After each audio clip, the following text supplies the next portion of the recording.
Мицкоски дада огромна помош за спроведување на бројни проекти во интерес на граѓаните на општина Свети Николе. По првиот историјот повик од унгарскиот кредит, Свети Николе имаше 23 проекти кои што беа аплицирани и сите беа одобрени од страна на ресорните министерства.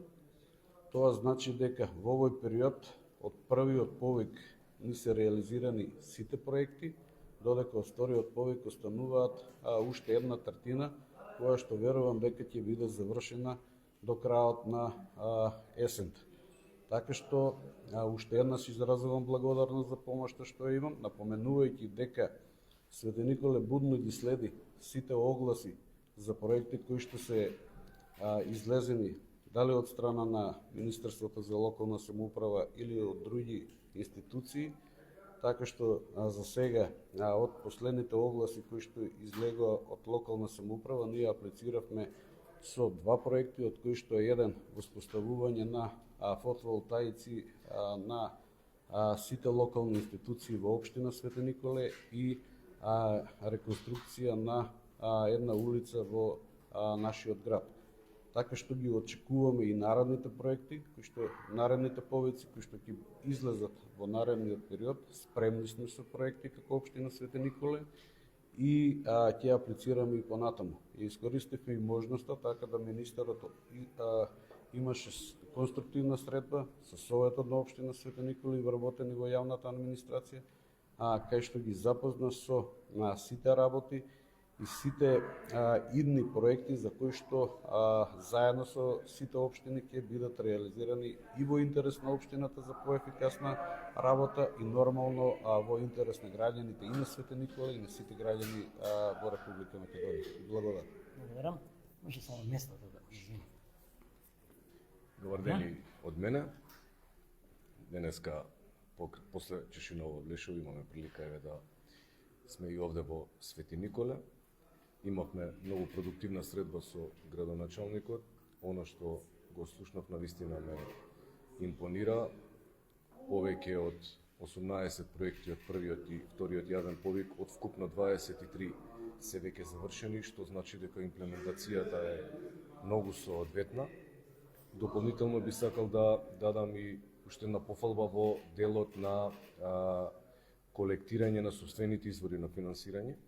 Имено Свети Николе е една од првите општини кои што ги ажурираше базите на даночни обврзници.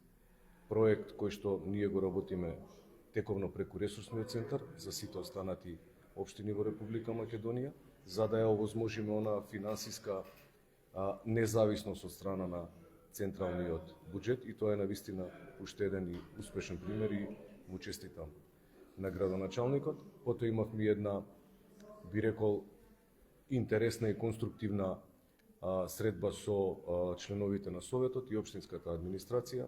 Знаете, од наша страна беа презентирани сите оние работи кои што ги работиме во интерес на надминување на предизвиците на општинската администрација, работата на Советот, градоначалникот и така натака. Многу продуктивни идеи, многу коментари добивме од страна на советниците, затоа што сме цврсто убедени дека продуктивни законски решенија не можат да се носат затворени во 4 ѕида. Мора да сте на терен, мора да соработувате, мора да разговарате со луѓето кои што треба да ги имплементираат понатака тие законски решенија. И во таа насока, како и до сега, така и од сега, продолжуваме отворено да креираме нови и подобри законски решенија. Господин министре, несомнено дека Свети Николската општина има развојна тенденција.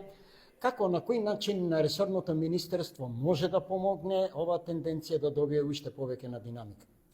Па генерално ресорот Министерство за локална средина, Министерство за локална самоуправа и сите останати ресори во рамки на влада можат да го стимулираат растот и развојот на општините, секако нормално со финансиска поддршка, но многу е битно таа развојна компонента, тие проекти да доаѓаат изворно од градоначалниците, изворно од општините и да соодветствуваат согласно потребите на граѓаните.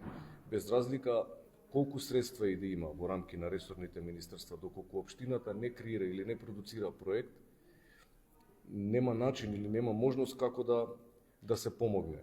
Така да наша работа е да обезбедуваме јавни повици.